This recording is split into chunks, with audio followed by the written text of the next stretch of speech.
A match of Supremacy can cost you more than just time. It can cost you your sanity. And for what? Bragging rights.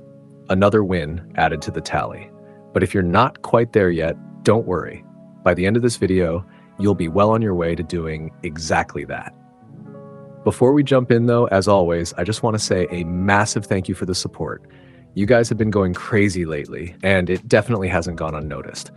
If you want to personally support the channel, the easiest way is by dropping a like and leaving a comment. And while you're down there, consider subscribing.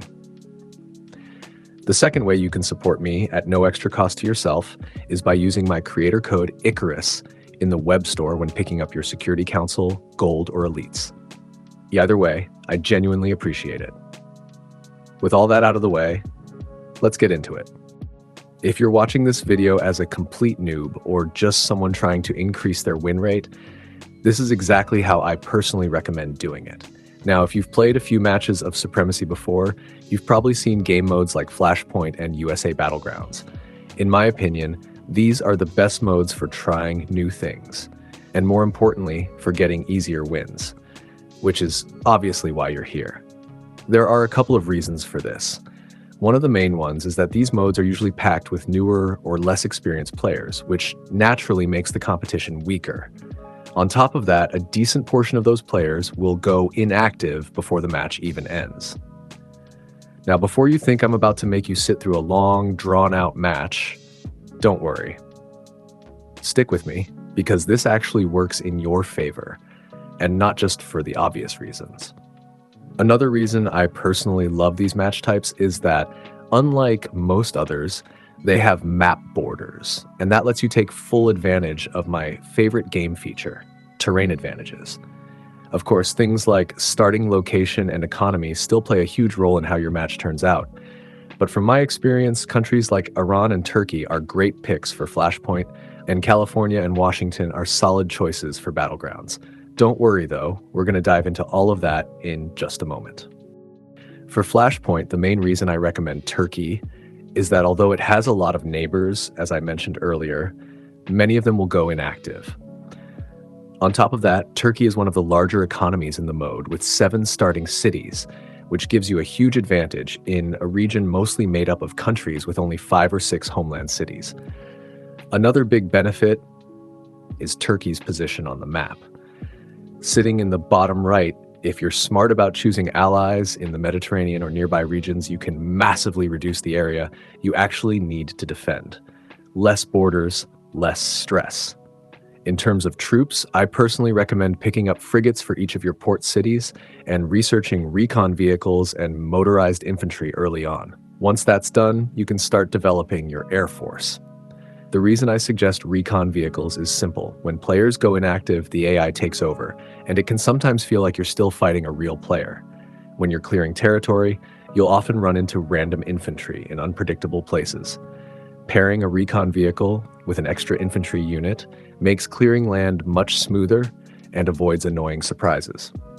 Now, Iran offers similar advantages. It is a smaller economy with only 5 homeland cities in Flashpoint. But it makes up for that with its position. Iran is tucked right into the bottom corner of the map and is completely inland, which gives you a lot of natural protection. Because of this, you can really prioritize your air force with Iran. I personally recommend a mix of air superiority fighters, gunships, and attack helicopters. This combo works incredibly well. This is obviously strong with Turkey too, just don't neglect your coastline. Now, before we get into my picks for Battlegrounds, I just want to say again, stick around until the end, because I'm going to show you a method that will seriously speed up the process. My main pick for Battlegrounds is California, and it's for almost the exact same reasons I recommend Turkey in Flashpoint: terrain and economy. California is one of the strongest economies in its region, with 7 homeland cities, and on top of that, it has a massive strategic advantage. You can effectively close off the entire West Coast by securing the Panama Canal. Because of that, California will always be my first choice in Battlegrounds. If it's not available, then I'll go for its northern neighbor, Washington, which has many of the same advantages, just in a slightly tighter position. When it comes to troops, everywhere you play in Battlegrounds will be Western doctrine. So as long as you're running stacks of 10 on the ground and combining your Navy and Air Force like we talked about earlier, you can really start experimenting and finding what works best for your play style. I will say though, I personally prefer Flashpoint over USA Battlegrounds. That's just my personal preference. But the methods I'm about to show you apply to both game modes. Now that my nation choices are out the way, let's get into how we can secure the win as fast as possible. If you're newer to the game, or you're not someone who checks the articles often, there's a good chance you've never even noticed this option before. Depending on your platform, on mobile it will say retire, and on PC it may say endgame. This option appears when there are only a few active players left in the lobby, and it allows the remaining players to end the game early, with whoever has the most points taking the win without needing to hit the usual score requirement. Now you might be thinking, okay, but how does this benefit me? Well, if you can figure out who the remaining active players are through recon, checking articles, and watching building activity, you only need to invade or pressure those specific nations just enough to make them archive the game. Once they're gone, you or your coalition can vote to end the match and secure the win much earlier than you normally would. In Flashpoint, you also have the advantage of being able to start a missile program on day one. So if you really wanted to, and you were playing a larger economy nation, you could focus on National Guard and mobile anti-air for defense, upgrade your arms industry, and rush toward nukes, just to completely remove any remaining will to play in the lobby.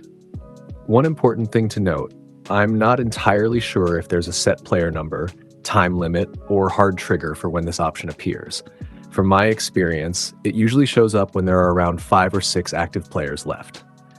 Another key detail, every remaining player in the lobby has to click that button for the game to officially end at day change. So timing and awareness are everything.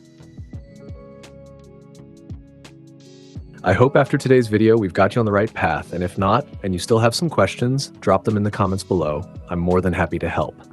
Thank you again for taking the time to watch. If you enjoyed today's video, don't forget to drop a like and consider subscribing for more content like this. But until next time, ladies and gentlemen, goodbye.